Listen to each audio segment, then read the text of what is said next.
Les États-Unis viennent d'adresser un ultimatum à l'Irak.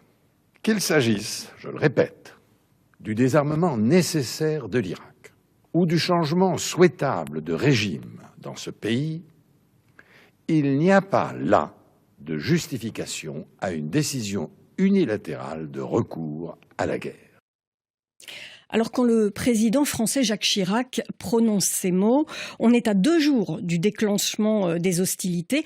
Dans quelle mesure, Dominique de Villepin, vous saviez à quel point ces prétextes avancés pour l'intervention en Irak étaient de faux prétextes, à commencer par la détention d'armes de destruction massive? Alors c'est bien sûr l'argument principal avancé par les Américains. Il y a 2 arguments qu'ils développent. Le premier, c'est les armes de destruction massive. Il faut se rappeler qu'en 1998, les inspecteurs des Nations Unies qui étaient en Irak n'ont pas poursuivi leur travail jusqu'au bout et sont donc partis de façon un peu précipitée à la demande irakienne. Et donc il y a toujours eu le sentiment de quelque chose d'inachevé, même si dès cette époque-là, nous savions que l'Irak ne disposait plus de capacité à développer ses programmes. Nous savions également que l'Irak était désireux de continuer à avancer dans la coopération depuis le début du processus qui avait été lancé par les Nations Unies, à partir du mois de septembre, lorsque George Bush a donné son feu vert pour une discussion et le vote d'une résolution. Nous avons abouti à l'unanimité à la résolution 1441. Donc il y avait une disponibilité irakienne qui s'était fait jour. Mais il y avait un deuxième argument qui était avancé par les Américains, c'est le lien entre Al-Qaïda et Saddam Hussein. Et sur ces 2 terrains, nous avions suffisamment d'éléments pour savoir que ce qu'avançaient les Américains, à chaque fois en grossissant le trait, n'était pas prouvé. Et ce qui est intéressant, c'est qu'il y a eu une montée en puissance, si je puis dire, des mensonges des États-Unis. Il y a d'abord eu la tentative de se servir de la peur comme moyen de conditionner l'opinion publique américaine au lendemain du 11 septembre 2001. Évidemment, l'attaque du 11 septembre constitue un drame terrible pour les États-Unis et les Américains sont profondément remués par cette situation et donc désireux d'éviter à tout prix que de tels événements puissent se reproduire. Mais à ce moment-là, 2001, l'attaque est lancée en Afghanistan et elle est acceptée par les pays de l'ONU. Parfaitement acceptée par l'opinion publique américaine et mondiale. Il y a unanimité pour permettre aux Américains de poursuivre ceux qui sont à la source de cet attentat. Mais il faut se rappeler que pour autant, Oussama Ben Laden n'est pas arrêté. Il continue à être dans la nature. Donc il y a toujours un doute sur la capacité d'une riposte possible. Mais au-delà de cette situation de l'Afghanistan, il y avait déjà un prisme irakien dans l'esprit de l'administration Bush. Et dès le début 2001, dans des conversations entre Condi Rice et George Bush, on discute de la possibilité de s'attaquer à l'Iran. Et donc la question, c'est sous quel prétexte, sous quel motif ? Nous avons le sentiment, nous, en septembre 2002, que le choix multilatéral fait par George Bush est susceptible de modifier la donne. Et c'est pour cela qu'on se donne du mal pour que cette résolution passe à l'unanimité et crée un dispositif onusien de sécurité collective qui permet d'envoyer des inspecteurs sur place pour faire toute la lumière sur la disponibilité ou pas d'armes de destruction massive. Alors, Dominique de Villepin, à ce sujet, je voudrais vous faire entendre un témoignage. C'est notre confrère de France 24, Ammar Al-Hamadawi. À l'époque, il est étudiant à Bagdad et il nous dit ce que les Irakiens, au fond, savent de tout ce qui est en train de ce qui se passe sur ce sujet en Irak.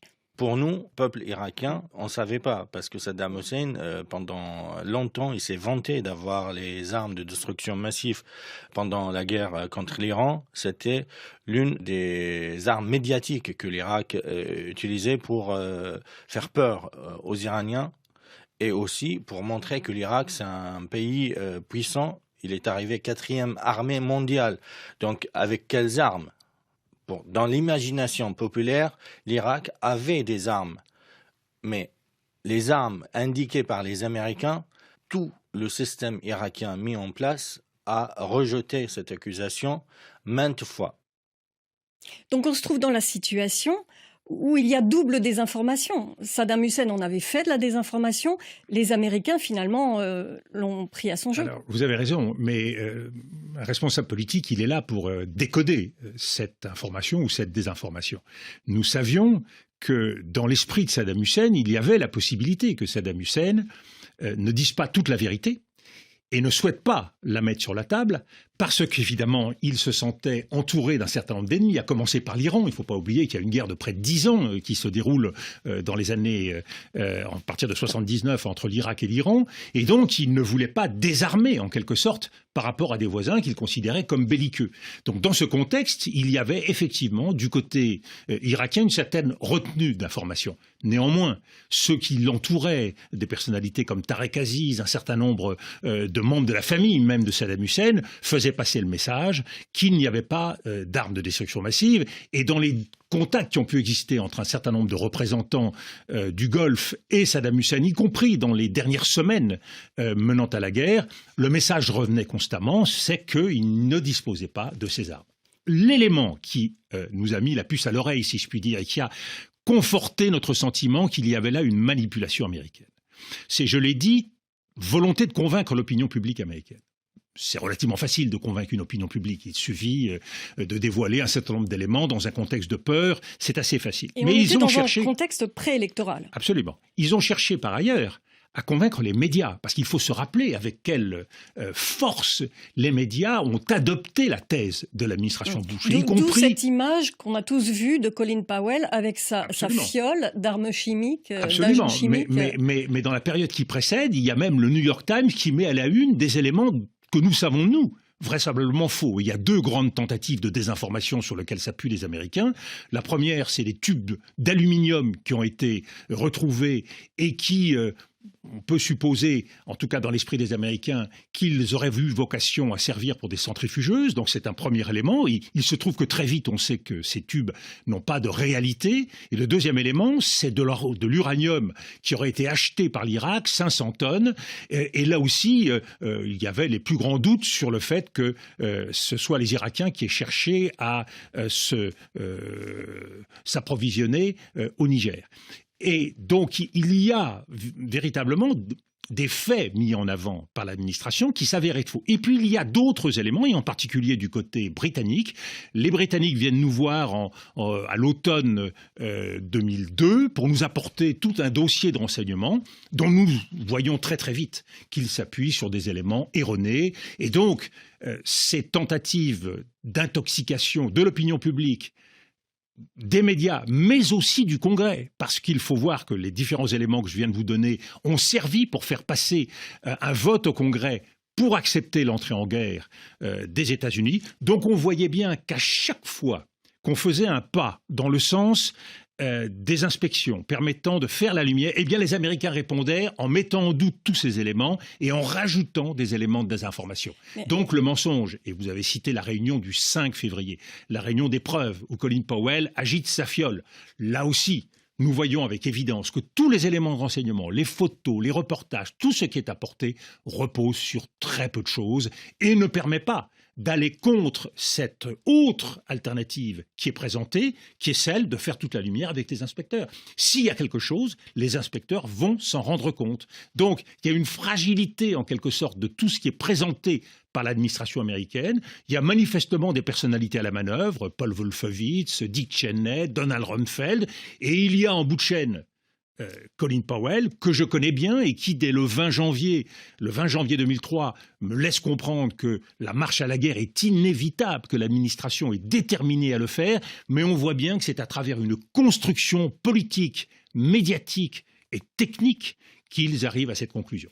Alors, le clan du non à la guerre, il y a la France, bien sûr, mais pas seulement. À ce moment-là, il y a quand même des acteurs très importants de la scène internationale. Il y a un noyau dur, si je puis dire. Il y a la France, il y a l'Allemagne et il y a la Russie de Vladimir Poutine, qui, au départ, a quelques doutes sur notre volonté d'aller jusqu'au bout et quand la Russie et l'Allemagne se rendent compte que la France est prête à mettre son veto au Conseil de sécurité, quand ils se rendent compte que nous sommes désireux de convaincre l'opinion mondiale, parce que dans toutes les batailles que je vous ai indiquées, opinion publique, médias, congrès, il y en a une qui est la plus importante, qui est la bataille des Nations Unies. Les Américains, comme les Anglais, veulent un vote aux Nations Unies pour légitimer leur entrée en guerre.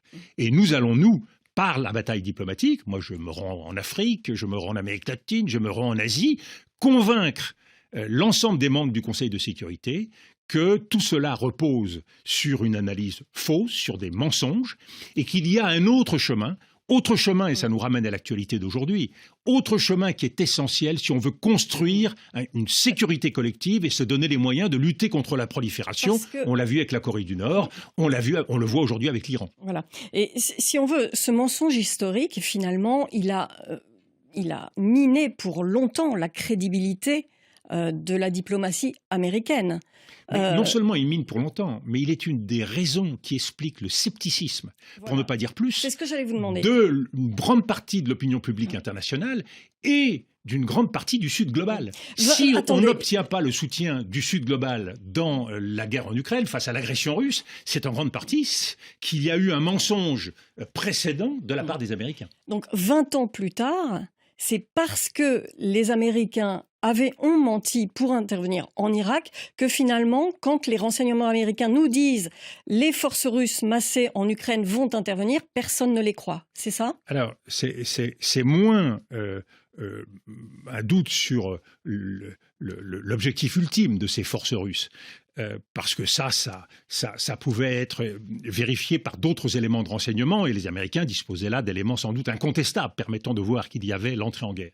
Ce qui nourrit le doute, c'est le ressentiment contre l'Occident qui existe dans les pays du Sud global. Et si nous nous battons, nous, contre les États-Unis, pour que cette entrée en guerre ne se fasse pas, et en tout cas pour que la légitimité des Nations Unies ne soit pas détournée, c'est que nous savons qu'il y a une cassure dans la société internationale entre les pays occidentaux et le reste du monde, qu'il y a un ressentiment, et nous voulons éviter que cela se transforme en un conflit entre deux mondes, en un conflit entre deux civilisations. Donc c'est moins sur de l'information que sur une cassure politique, de sensibilité, d'analyse entre deux mondes différents qui ne se font